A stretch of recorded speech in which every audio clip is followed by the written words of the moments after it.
to another episode of The Hidden Plot. Rachel here as usual.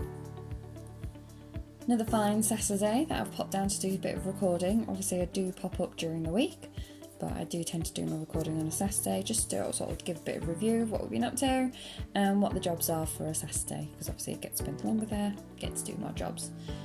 I am focusing on the more glamorous side of allotmenting today, so I'll be looking at some of the weeds. With the hot weather that we've been having, followed by the copious amounts of rain, there has been a lot to tackle. So I have come prepared. I have my spade, I have my gloves, I have my bucket, and then I also have my garden staples to sort of secure everything down, and I've got my tennis balls which I'm going to put on some of the ends of the stakes which are around the raspberries.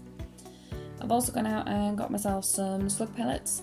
We've grown everything so we don't want them to die or to be eaten, so we've come prepared with that. So I started in the back corner on the raspberries. Always just seems a good place to start. Obviously it has got some bindweed in there, so I've got to be careful that I don't snap it as I'm taking it out, but to dig it out. We've also then got the strawberries, so we have got the arches there from the work last week. The staples, as I said, have arrived.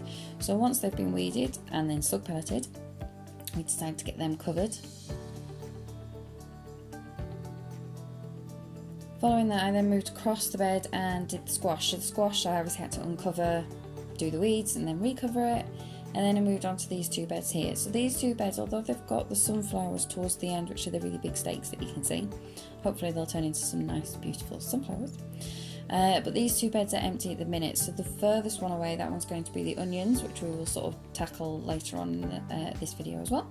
And then the one closer to, we will be doing the sweet corn. It is a great sunny place, but it is a little bit more protected here, so this is why we're sort of focusing on hopefully getting the sweet corn in there. And then by this point in time I figured you kind of just, weeding is weeding. I've got the bucket, I've got the spade.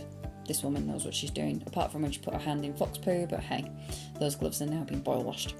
So got the two beds covered down the front, that where I put the arches in last week. Obviously, like I say, this is after everything has been weeded, slug pelleted, fed, and the likes.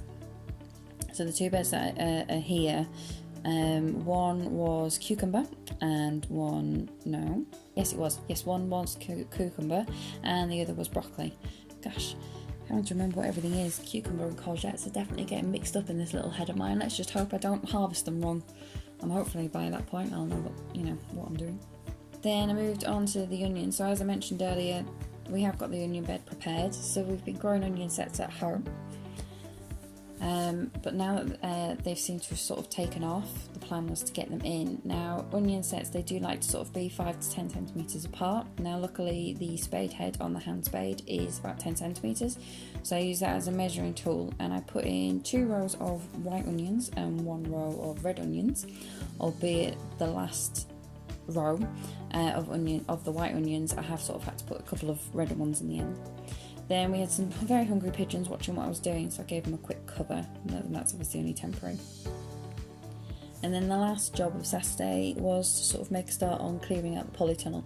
Now, the polytunnel has turned into a bit of a dumping ground, and the weeds do sort of seem to be taking over. So the plan is that obviously we want to get it ready for the tomatoes, chilies and peppers, all for them to sort of be going in and living on the ground basically. So I started off with clearing some of the junk out and then clearing the plants out. As you can hopefully see there as well, you've got the sweet corn. As I mentioned, they were doing quite well. I think they're about 2 inches high. And then look at those weeds. Gosh, I should be mortified and embarrassed of those weeds. The little buggers keep coming. And then actually, if you look sort of more towards the corner where the stakes are, they're actually potatoes. So this is obviously where the potatoes used to be from the previous owners, and we're still pulling them up.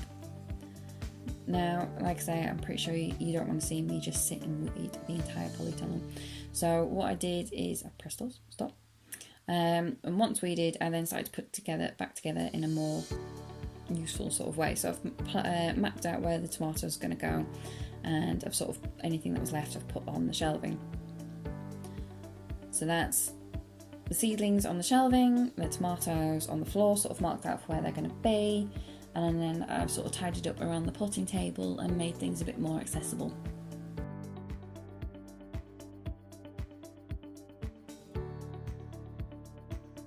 Yes, so that's everything fed, watered, and then was slug pelleted, and then in the front and the back. And then Sean, bless him, he popped up at the end of the day after sort of spending the day doing some DIY, and he helped me plant in the lavender. But that's everything from us today. Thank you very much for watching, and we hope to see you soon. But by all means, keep safe and take care.